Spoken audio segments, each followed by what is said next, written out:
Namaskar students, I am SC NND. Today's session topic of your course Applied Food Science and Product Modification is identification of nutrient content.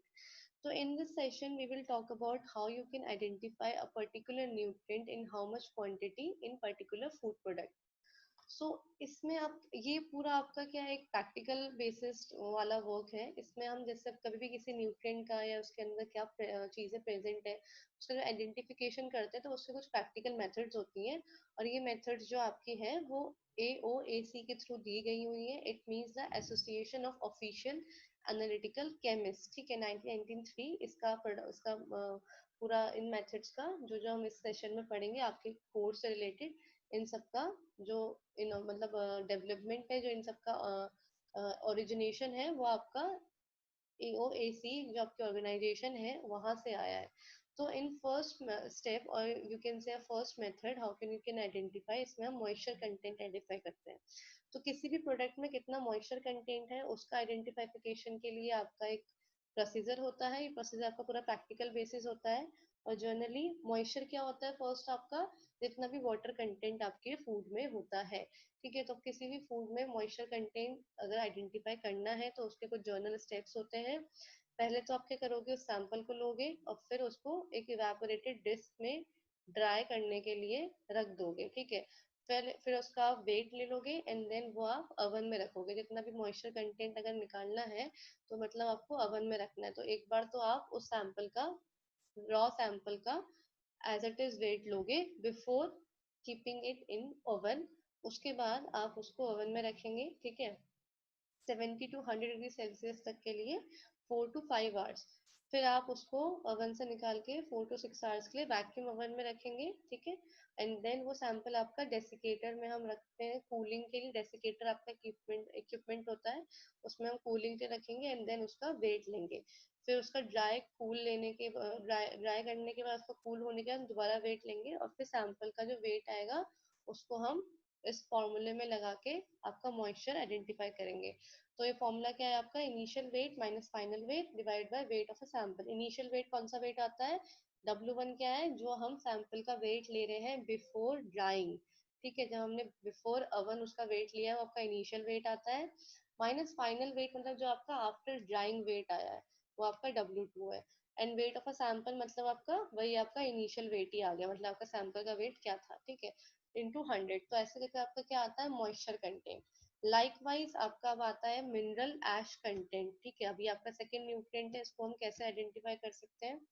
ऐश क्या होती है, आपकी राख, ठीक है। जितने भी आपके मिनरल होते हैं वो आपके किससे निकलते हैं, ऐश कंटेंट से निकलते हैं। तो फर्स्ट उसके लिए आपको प्रोडक्ट की ऐश बनानी जरूरी है, ठीक है, उसकी राख बनानी जरूरी है।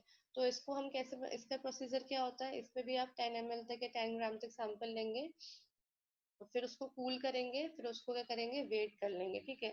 एंड देन फिर उसको बर्नर में कुछ टाइम के लिए उसको जला के एंड देन उस सैंपल को हम मफल फर्नेस, आपका एक इक्विपमेंट होता है मफल फर्नेस, ठीक है, उसमें हम 600 डिग्री सेल्सियस के लिए 4 to 6 आवर्स के लिए उसको छोड़ देंगे, ठीक है। और फिर उससे क्या होगा, आपका एकिंग प्रोसेस मतलब आपका ऐश बनने का प्रोसेस स्टार्ट होगा, ठीक है।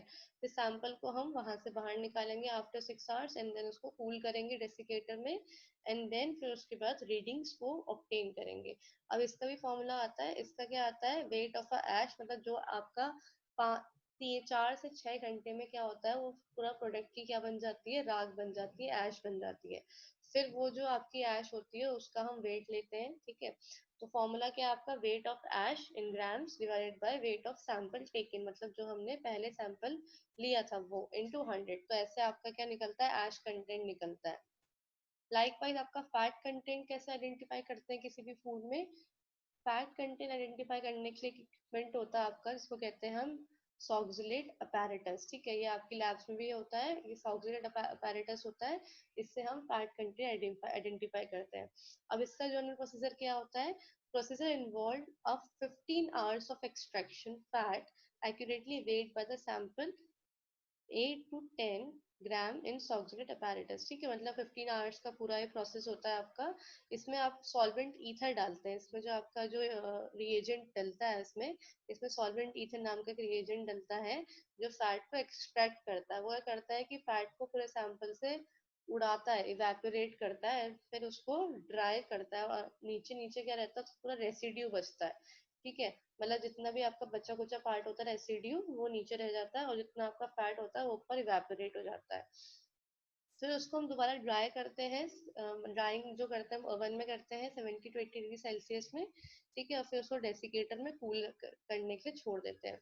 अब जो फैट कंटेंट होता है आपके फ्रेश सैंपल का, ठीक है, and the conversion of dry weight of a sample to the weight is made from the extract of decrease in weight is given sample और नॉट कम्प्लीटली ड्राई आउट। मतलब कि आपका जो सैंपल होता है फैट कंटेंट का fresh sample, उसका जो वेट होता है और जो आपका आफ्टर वेट आता है उसमें क्या होता है, डिक्रीज होता है। ठीक है, जाहिर सी बात है, जब भी आपका बॉडी से भी अगर फैट जाता है तो आपकी बॉडी क्या होती है, वेट कम होता है। ठीक है, तो लाइकवाइज आपका सैंपल का भी वेट क्या होगा, डिक्रीज होगा। ठीक है, जैसे ही आपका सारा फैट उसमें से ड्राई आउट हो जाएगा।